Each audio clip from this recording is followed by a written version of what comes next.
माता की, भारत माता की, भारत माता की।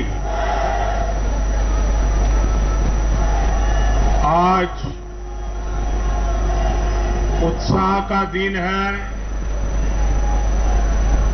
उत्सव का दिन है। ये उत्सव भारत के लोकतंत्र के लिए है।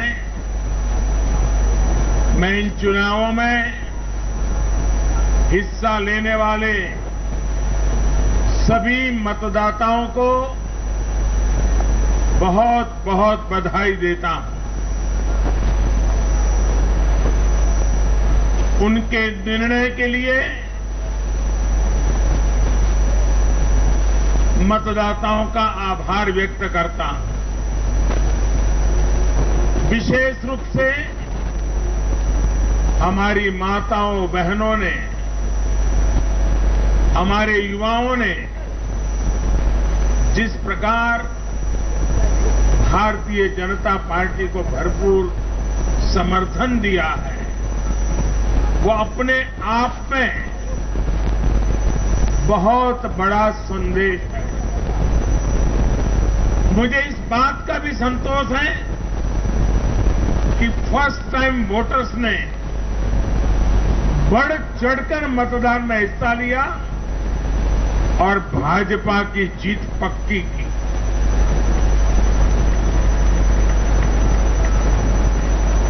चुनाव के दौरान भाजपा के कार्यकर्ताओं ने मुझसे वादा किया था कि इस बार होली 10 मार्च से ही शुरू हो जाएगी। हमारे कर्मठ कार्यकर्ताओं ने ये विजय ध्वज फहरा करके इस वायदे को पूरा करके दिखाया है। मैं भाजपा के सभी कार्यकर्ताओं की भूरी प्रशंसा करूंगा, जिन्होंने दिन रात देखे बिना इन चुनावों में कड़ी मेहनत की। हमारे कार्यकर्ता जनता जनार्दन का दिल जीतने में,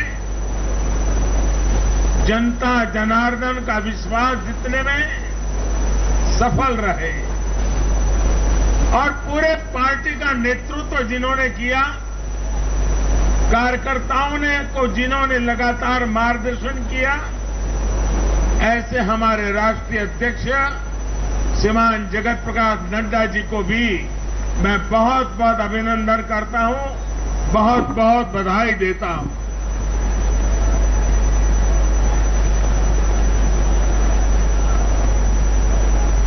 पार्टी के हर छोटे मोटे सभी कार्यकर्ताओं ने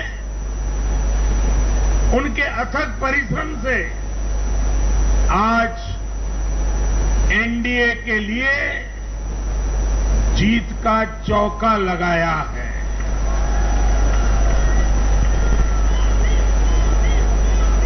साथियों, उत्तर प्रदेश ने देश को अनेक प्रधानमंत्री दिए,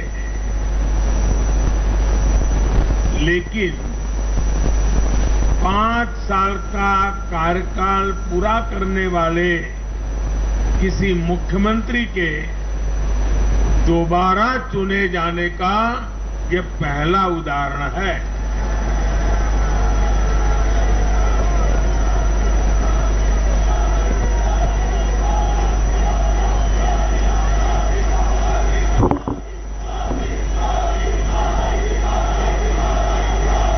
अभी नड्डा जी ने विस्तार से बताया, उत्तर प्रदेश में 37 साल बाद कोई सरकार लगातार दूसरी बार सत्ता में आई है।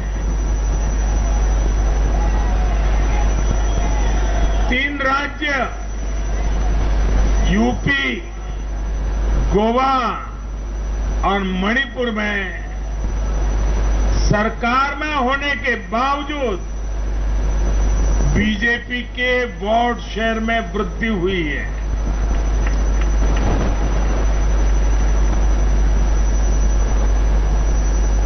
गोवा में सारे एग्जिट पोल गलत निकल गए और वहां की जनता ने तीसरी बार सेवा करने का मौका दिया है।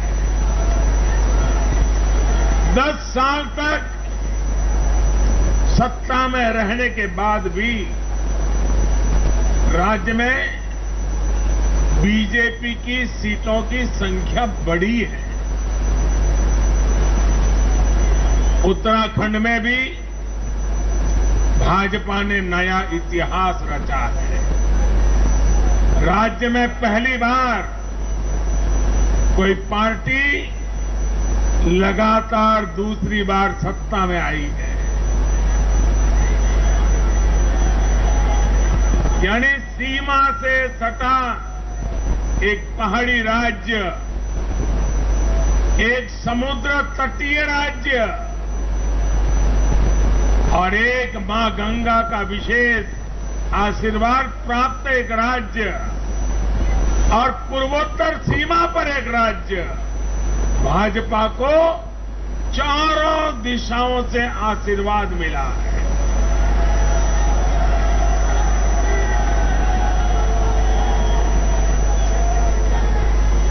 इन राज्यों की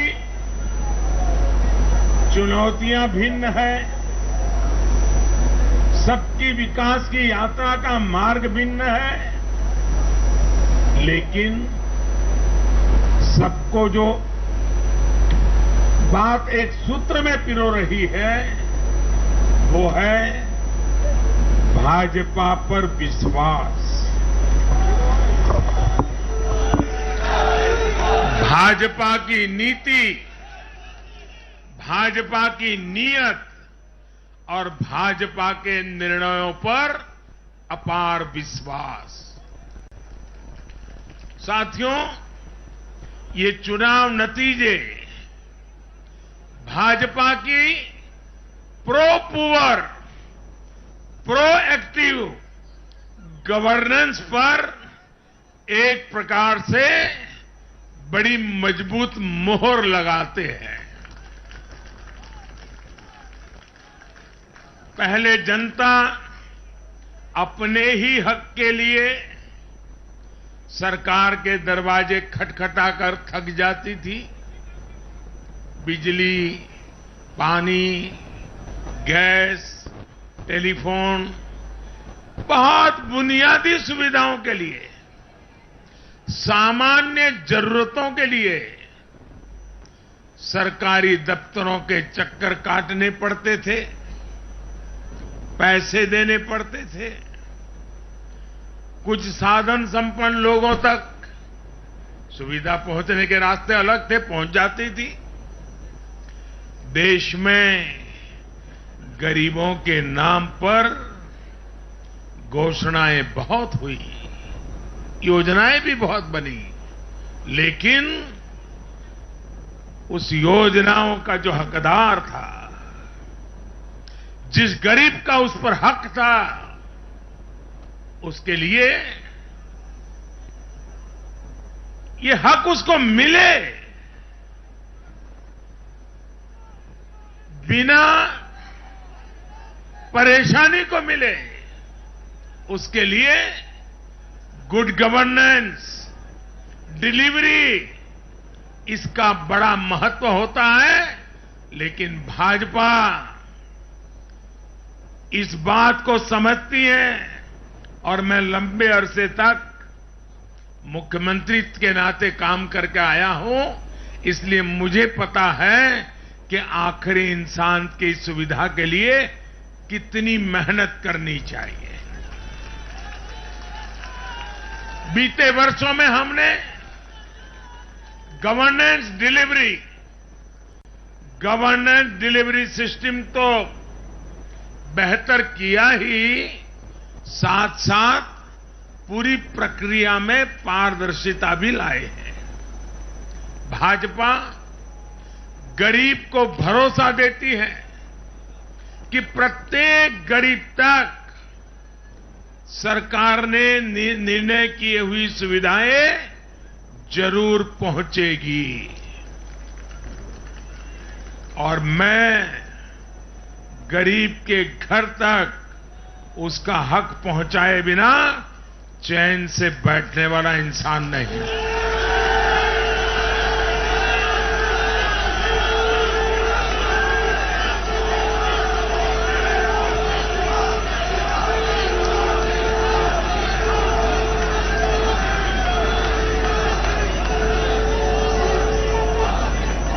दो दशक से भी ज्यादा समय तक हेड ऑफ द गवर्नमेंट के रूप में सेवा करने का मुझे सौभाग्य मिला है। सरकार में कितनी दिक्कतें होती हैं, गवर्नेंस में कितनी दिक्कतें होती हैं, इसको भली भांति जानता हूं। उसके बावजूद भी मैंने एक ऐसी हिम्मत की है, शायद कोई न कर पाए।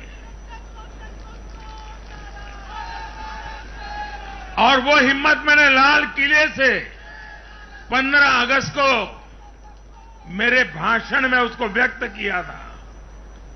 मैंने कहा था कि अब भाजपा को जहां जहां सेवा करने का मौका मिलेगा, हम हर योजना के जो हकदार हैं उनके लिए 100% सैचुरेशन, यानी काम को 100% पूरा करना, हर गरीब तक हर सरकारी योजना का लाभ पहुंचाना, ये 100% की कल्पना करना 2 दशक से ज्यादा समय सरकार का काम करने के बाद मैं कहता हूं, ये बहुत बड़ी हिम्मत की है मैंने। और ये हिम्मत मैंने इसलिए की है कि जब ईमानदारी होती है, नीयत साफ होती है, गरीबों के प्रति करुणा होती है, देश का कल्याण यही जीवन का मंत्र होता है, तो फिर ऐसे निर्णय करने की ताकत पैदा होती है। हम हर गरीब तक पहुंचेंगे, हम हर गरीब तक पहुंचेंगे, 100% लाभार्थियों तक पहुंचेंगे। भाई और बहनों, आज मैं देश की महिलाओं, हमारी बहन बेटियों को विशेष रूप से नमन करता हूं। चुनाव के नतीजों में मेरी इन माताओं बहनों का, बेटियों का बहुत बड़ा योगदान है। ये हमारा सौभाग्य है कि भाजपा को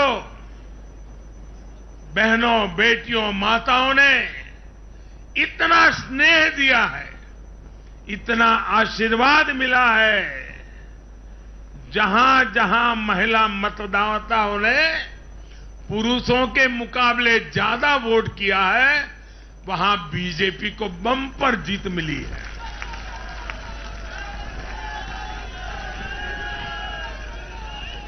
एक प्रकार से हमारी माताएं, बहनें, हमारी बेटियां, हमारी ये स्त्री शक्ति भाजपा की जीत की सारथी बनी है।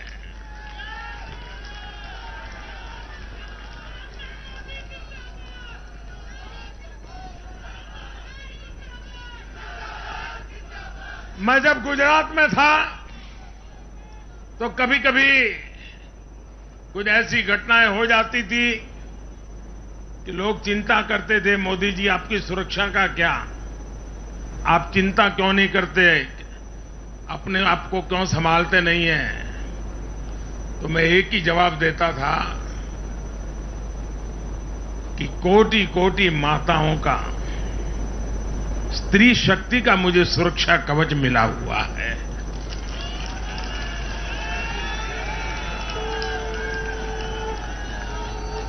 साथियों, भारत की माताएं, बहन, बेटियां निरंतर भाजपा पर विश्वास कर रही हैं। उनको पहली बार विश्वास मिला है कि सरकार उनकी छोटी से छोटी जरूरतों को भी ध्यान में रखती है। साथियों, इन चुनावों के नतीजों ने एक बात और साफ कर दी है कि यूपी की जनता को,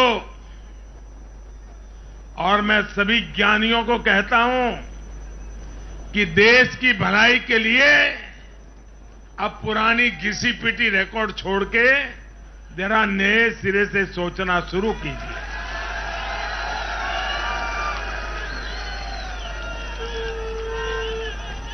इस देश के लिए बड़ी दुख की बात है। मैं स्वयं बहुत दुख अनुभव करता था जब ये ज्ञानी लोग यूपी की जनता को सिर्फ और सिर्फ जातिवाद के तराजू से तोलते थे, जातिवाद की दृष्टि से देखते थे। मैं समझता हूं कि उत्तर प्रदेश के नागरिकों को जातिवाद की बाड़ाबंदी में बांध करके वे उन जातियों का अपमान करते थे, उन नागरिकों का अपमान करते थे, पूरे उत्तर प्रदेश का अपमान करते थे। कुछ लोग ये कहकर यूपी को बदनाम करते हैं कि यहां के चुनाव में तो जाति ही चलती है। लेकिन भाइयों बहनों, उत्तर प्रदेश के लोगों ने दिखा दिया है। 2014 के चुनाव नतीजे देखें, 2017-2019 के नतीजे देखें, और अब फिर 22 में भी देख रहे हैं। हर बार यूपी के लोगों ने सिर्फ और सिर्फ विकासवाद की राजनीति को ही चुना है। यूपी के लोगों ने इन लोगों को यह सबक दिया है और यह सबक उनको सीखना होगा। यूपी के गरीब से गरीब व्यक्ति ने, यूपी में गांव में रहने वाला व्यक्ति हो, पढ़ा लिखा हो या अनपढ़ हो, यूपी के हर मतदाता ने, हर नागरिक ने एक सबक दिया है कि जाति की गरिमा, जाति का मान देश को जोड़ने के लिए होना चाहिए, देश को तोड़ने के लिए नहीं होना चाहिए, और ये करके दिखाया है। 4 चुनावों में करके दिखाया है। वैसे आज मैं ये भी कहूंगा कि 2019 के चुनाव नतीजों के बाद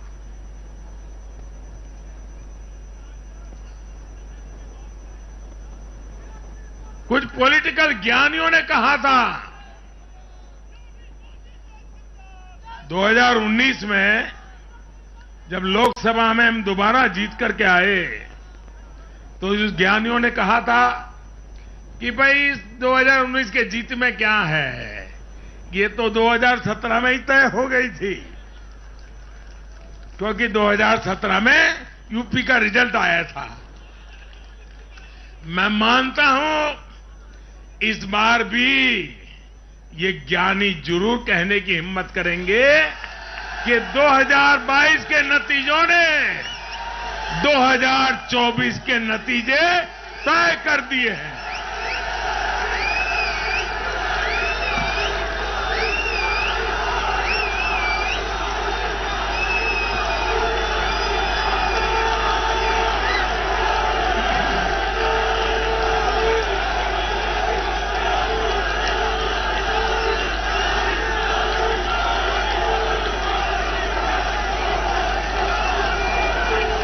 मैं आज पंजाब के भाजपा कार्यकर्ताओं की भी विशेष प्रशंसा करूंगा।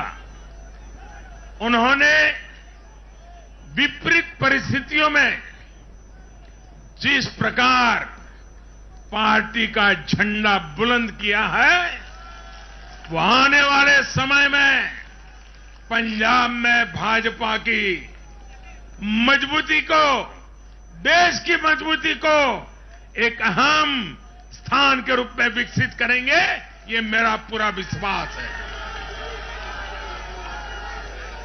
पंजाब में भाजपा एक शक्ति के रूप में उभरनी है, ये मैं अपनी आंखों के सामने देख रहा हूं दोस्तों। सीमावर्ती राज्य होने के नाते पंजाब को अलगाववादी राजनीति से सतर्क रखना भाजपा का कार्यकर्ता जान की बाजी लगा करके भी इस काम को करता रहेगा। आने वाले 5 सालों में भाजपा का हर कार्यकर्ता वहां इस दायित्व को जोर शोर से निभाने वाला है। ये विश्वास मैं पंजाब की जनता को आज देना चाहता हूं। साथियों, ये चुनाव ऐसे समय में हुए हैं जब दुनिया 100 साल के सबसे बड़े कोरोना जैसी महामारी के संकट से लड़ रही है। पूरी मानव जात, पूरा विश्व 100 साल में ऐसी बीमारी नहीं देखी, ऐसी मुसीबत से लड़ना नहीं पड़ा है। ये जैसे कुछ कम था तो युद्ध ने भी विश्व की चिंताएं बढ़ाई है। इन परिस्थितियों में दुनिया भर की सप्लाई चेन छिन्न भिन्न हो गई है। 2 साल से सप्लाई चेन पर बहुत ही विपरीत प्रभाव हुआ और युद्ध ने उसमें और जोड़ दिया। इन चुनौतियों से निपटने के लिए भारत ने जो कदम उठाए, आर्थिक स्तर पर जो फैसले लिए, गरीब कल्याण के जो फैसले लिए, उन सभी ने भारत को संभलकर आगे बढ़ने में बहुत मदद की। भारत बच पाया है क्योंकि हमारी नीतियां जमीन से जुड़ी रही। हमारी नीतियां जमीन से जुड़ी रही और हमारे प्रयास निष्ठा और नियत की पटरी पर अविरत आगे बढ़ते रहे।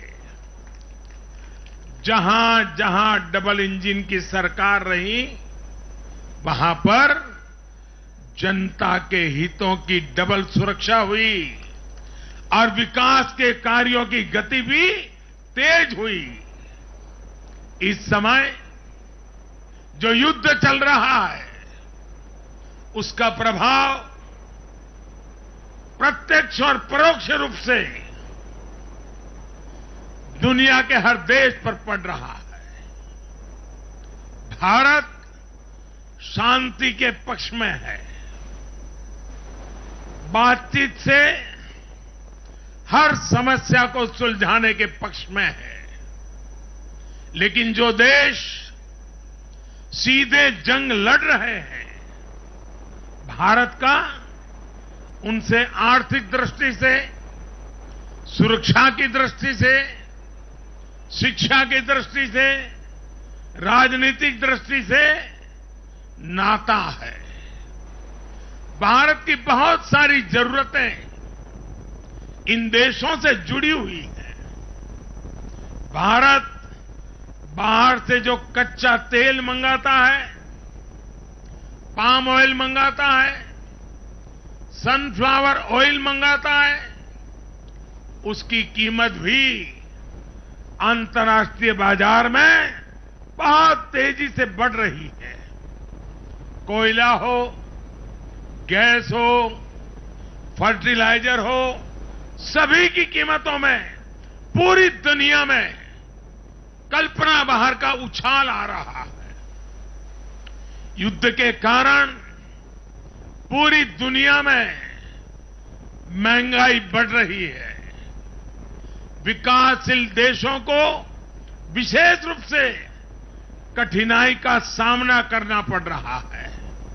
साथियों, इस वैश्विक संदर्भ में इन कठिनाइयों के बीच इस बार के बजट पर नजर डालें तो एक विश्वास पैदा होता है। देश आत्मनिर्भर भारत अभियान के मार्ग पर आगे बढ़ रहा है। इस भावना को इस बार के बजट से और ऊर्जा मिली है और मैं मानता हूं कि दुनिया भर में बने निर्माण हुए इस विपरीत वातावरण में, उथल पुथल से भरे माहौल में, अनिश्चितता से भरे माहौल में भारत की जनता ने विशेष करके उत्तर प्रदेश जैसे राज्यों ने अपनी दूरदृष्टि का परिचय दिया है। भारत के मतदाताओं ने जिस तरह इन चुनावों में स्थिर सरकारों के लिए वोट दिया, वो इस बात का प्रतिबिंब है कि लोकतंत्र भारतीयों की रगों में है।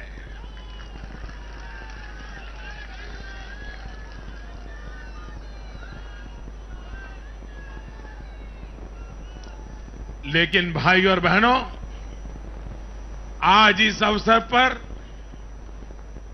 मैं देश के सामने अपनी कुछ चिंताएं भी रखना चाहता हूं। देश का नागरिक तो बहुत जिम्मेदारी के साथ देश के हित में अपना काम कर रहा है। जब भी उसको अवसर मिलता है वो जिम्मेदारी के साथ पेश आता है। देश का सामान्य नागरिक राष्ट्र निर्माण में जुटा है, लेकिन हमारे यहां कुछ लोग लगातार राजनीति का स्तर गिराते जा रहे हैं। कोरोना के इस समय में भी हमने देखा है कि इन लोगों ने देशवासियों को गुमराह करने की लगातार कोशिश की। वैक्सीनेशन के हमारे प्रयासों की दुनिया प्रशंसा कर रही है, लेकिन इस पवित्र कार्य पर, मानवता के कार्य पर, सेवा के कार्य पर, भारत की वैक्सीन पर भी सवाल उठाए गए। दुर्भाग्य की बात है, जब यूक्रेन में हजारों भारतीय विद्यार्थी, हमारे छात्र, हमारे नागरिक फंसे हुए थे, तब भी देश का मनोबल तोड़ने की बातें हो रही थी। जो वहां फंसे थे उनके परिवारों की चिंता बढ़ाने का काम हो रहा था। ये लोग उन बच्चों में असुरक्षा की भावना बढ़ा रहे थे, यहां उनके परिवार वालों की चिंता बढ़ा रहे थे। इतना ही नहीं, इन लोगों ने ऑपरेशन गंगा को भी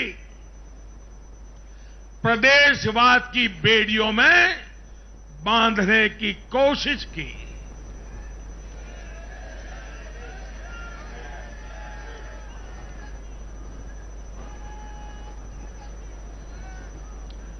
हर योजना को, हर कार्य को क्षेत्रवाद, प्रदेशवाद, जातिवाद, संप्रदायवाद का रंग देने का प्रयास भारत के उज्जवल भविष्य के लिए बहुत बड़ी चिंता का विषय है। साथियों, इन चुनावों में मैंने लगातार विकास की बात की। गरीबों को घर, गरीबों को राशन, वैक्सीन, आधुनिक इंफ्रास्ट्रक्चर, हर विषय पर भाजपा का विजन लोगों के सामने रखा।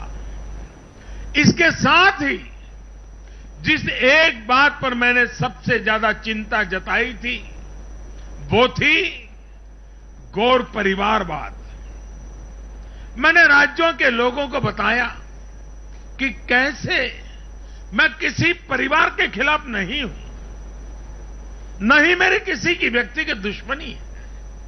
मैं लोकतंत्र की चिंता करता हूं और मैं सभी ज्ञानियों को कहता हूं, जरा लोकतंत्र के तराजू पर इन चीजों को तोल के देखो।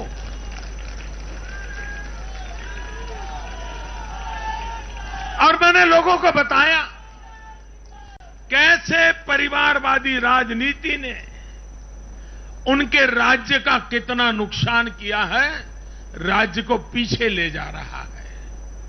और मुझे खुशी है कि मतदाताओं ने इस बात को समझते हुए भी इस चुनाव में अपना वोट दिया है, लोकतंत्र की ताकत को मजबूत किया है।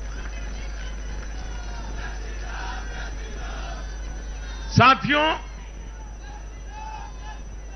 ये लगातार बहस बहुत जरूरी है। भारत जैसे लोकतंत्र में और देश को जिस ऊंचाई पर ले जाना है उसको ध्यान में रखते हुए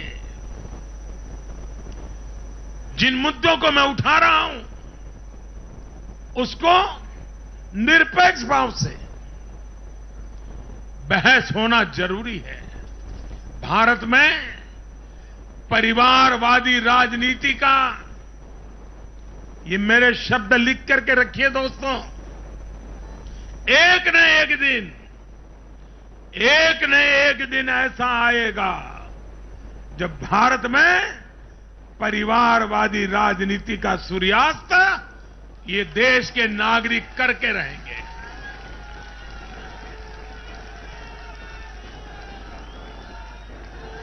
इस चुनाव में देश के मतदाताओं ने अपनी सूझबूझ का परिचय दिखाते हुए ये क्या होने वाला है इसका इशारा कर दिया है। साथियों, आज एक और विषय में देश के लोगों के सामने रखना चाहता हूं। ये विषय है भ्रष्टाचार के खिलाफ कार्रवाई को रोकने की साजिश। आप मुझे बताइए साथियों, क्या भ्रष्टाचार के खिलाफ कार्रवाई होनी चाहिए कि नहीं होनी चाहिए? भ्रष्टाचार करने वालों पर कड़ी कार्रवाई होनी चाहिए कि नहीं होनी चाहिए? ये भ्रष्टाचार रूपी दिमाग देश में से नष्ट होनी चाहिए कि नहीं होनी चाहिए? साथियों, हमारे देश में भ्रष्टाचार के खिलाफ लोगों में, भ्रष्टाचारियों के खिलाफ, ऐसे लोगों के प्रति एक भयंकर नफरत का भाव रहता है। देश की गाढ़ी कमाई को लूटकर अपनी तिजोरी भरने की ये प्रवृत्ति कुछ लोगों की पहचान के साथ जुड़ गई है। भारतीय जनता पार्टी 2014 में एक ईमानदार सरकार का वायदा करके चुनाव जीती थी और हमारी ईमानदारी को देखकर 2019 में जनता ने हमें और ज्यादा आशीर्वाद दिया।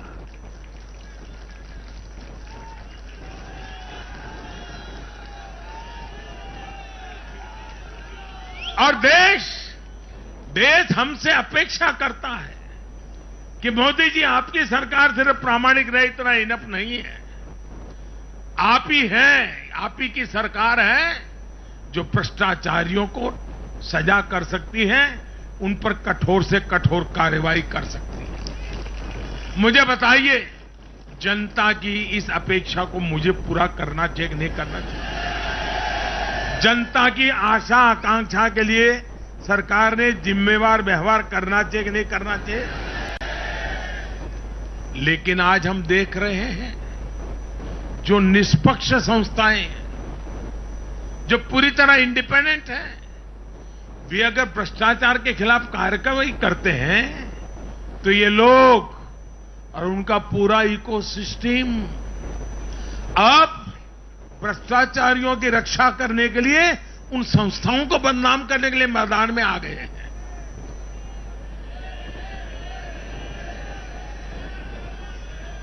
ये देश का कितना बड़ा दुर्भाग्य है कि घोटालों से घिरे लोग एकजुट होकर अब अपनी इकोसिस्टम की मदद से इन संस्थाओं पर ही दबाव बनाने लगे हैं। जांच एजेंसियों को रोकने के लिए ये लोग अपने इकोसिस्टम के साथ मिलकर नए नए तरीके खोजते हैं। इन लोगों को देश की न्यायपालिका पर भी भरोसा नहीं है। पहले हजारों करोड़ रुपए का भ्रष्टाचार करो, फिर जांच भी नहीं होने दो, और जांच करे तो उस पर दबाव बनाओ। ये इन लोगों की प्रवृत्ति है। और देश के लोगों को एक और बात पर मैं ध्यान देना के लिए आकर्षित करना चाहता हूं। ये लोग किसी भ्रष्टाचारी पर कार्रवाई होते ही उसे धर्म का रंग देते हैं, प्रदेश का रंग दे देते हैं, जाति का रंग देने लगते हैं। ये नए तौर तरीके शुरू हुए हैं। किसी माफिया के खिलाफ अदालत कोई फैसला सुना देती है तो भी उसे ये लोग धर्म और जाति से जोड़ देते हैं। ऐसे में भारत के मैं सभी संप्रदायों से आग्रह करता हूं, मैं सभी जाति पे गर्व करने वाले ईमानदार लोगों से आग्रह करना चाहता हूं, उन सबको सोचना होगा कि ऐसे भ्रष्टाचारियों, ऐसे माफियाओं को अपने समाज से, अपने संप्रदाय से, अपनी जाति से दूर करने की हिम्मत करें। इससे समाज भी मजबूत होगा, संप्रदाय भी मजबूत होगा और हर व्यक्ति का भला होगा। और यूपी में हमारी विजय का एक कारण यह भी है कि वहां के लोगों ने कई दशकों से ऐसी राजनीति का बहुत नुकसान सहा है। मैं बनारस का सांसद होने के नाते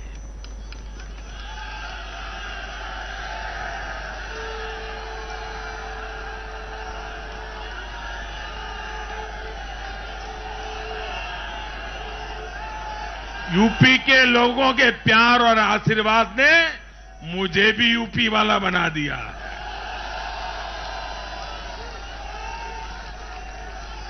मैं बनारस का सांसद होने के नाते मेरे अनुभव से कह सकता हूं, यूपी के लोग ये बात समझ चुके हैं कि जाति को बदनाम करने वालों से, संप्रदाय को बदनाम करने वालों से अब दूर रहना है और राज्य के विकास को ही सर्वोच्च प्राथमिकता देनी है। साथियों, आजादी के 75वें वर्ष को देखते हुए भी इन चुनाव परिणामों का बहुत महत्व है। भारत आजादी के अमृत काल में प्रवेश कर रहा है।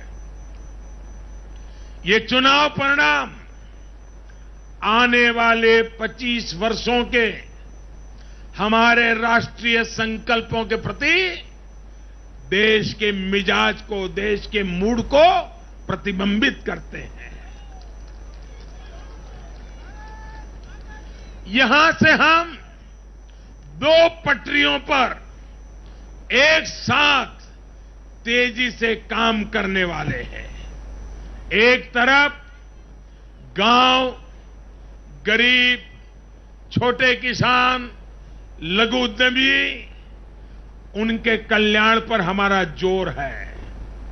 वहीं दूसरी तरफ देश के संसाधनों, देश की युवा शक्ति को नए अवसर देकर हम आत्मनिर्भरता के मिशन को तेज करना चाहते हैं।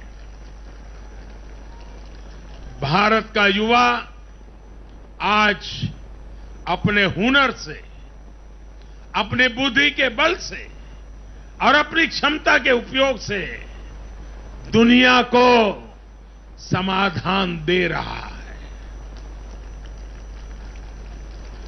दुनिया का सबसे बड़ा और सबसे तेज टीकाकरण अभियान आज के भारत के सामर्थ्य का बड़ा उदाहरण है। आज भारत डिजिटल पेमेंट सिस्टम में आत्मनिर्भर हो रहा है। स्टार्टअप के क्षेत्र में अपना सामर्थ्य बढ़ा रहा है और तकनीक के क्षेत्र में नई नई उपलब्धियां प्राप्त कर रहा है। और यह सब हो रहा है उसकी युवा शक्ति के कारण। भारत में शिक्षा का स्तर उच्च कोटि का हो, जो देश और दुनिया की जरूरतों को पूरा करने वाली वर्कफोर्स तैयार कर सके, यह हमारा संकल्प है। आज एक ऐसे नए भारत का निर्माण हो रहा है जहां आपकी पहचान आप से होती है।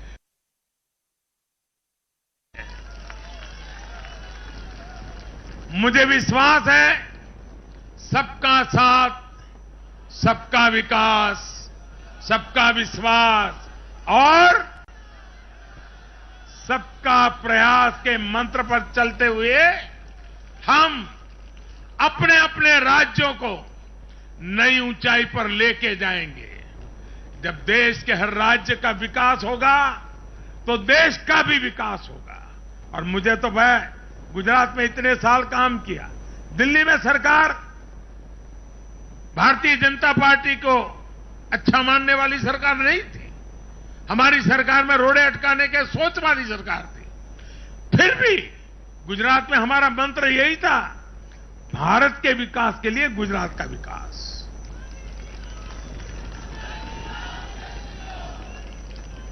साथियों,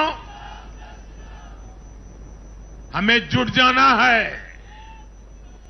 एक पल भी गंवाना नहीं है। चुनौतियां कितनी ही कठिन क्यों न हो, लेकिन जीतने का संकल्प उससे भी बड़ा होता है।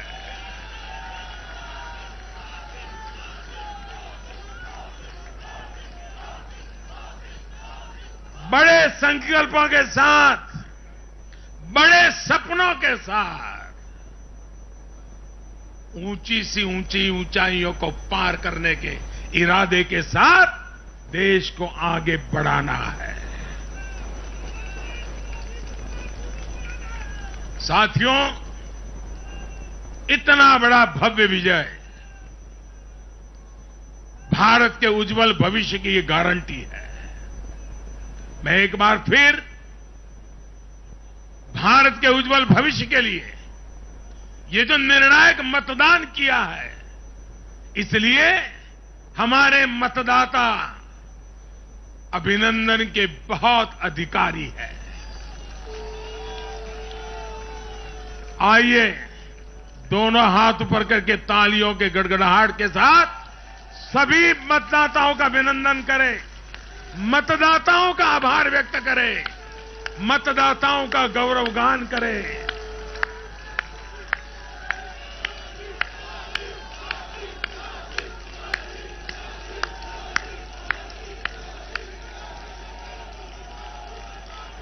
भारत माता की, भारत माता की, भारत माता की। बहुत बहुत धन्यवाद। तकरीबन 1 घंटे तक यहां मौजूद बीजेपी कार्यकर्ताओं को संबोधित किया, लेकिन संदेश बहुत दूर तक दिया। सीधी लाइनों में अगर समझे तो प्रधानमंत्री मोदी ने कहा कि 2022 का जो जनादेश है, ये 2024 का संदेश है।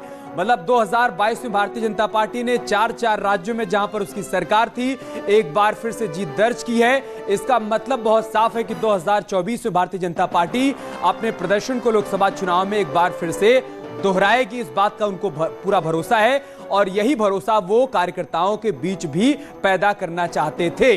और एक बार फिर से उन्होंने यहां पर तमाम मतदाताओं का धन्यवाद किया, उनका अभिनंदन किया और कार्यकर्ताओं को भी कहा कि आप लोग भी धन्यवाद करिए मतदाताओं का, जो कि भारतीय जनता पार्टी को इस कदर प्यार कर रहे हैं, इस कदर समर्थन दे रहे हैं। प्रधानमंत्री मोदी ने कहा कि हमारी सरकार ने जाति और धर्म से ऊपर उठकर लोगों के लिए जो काम किया उस काम पर मुहर लगी है।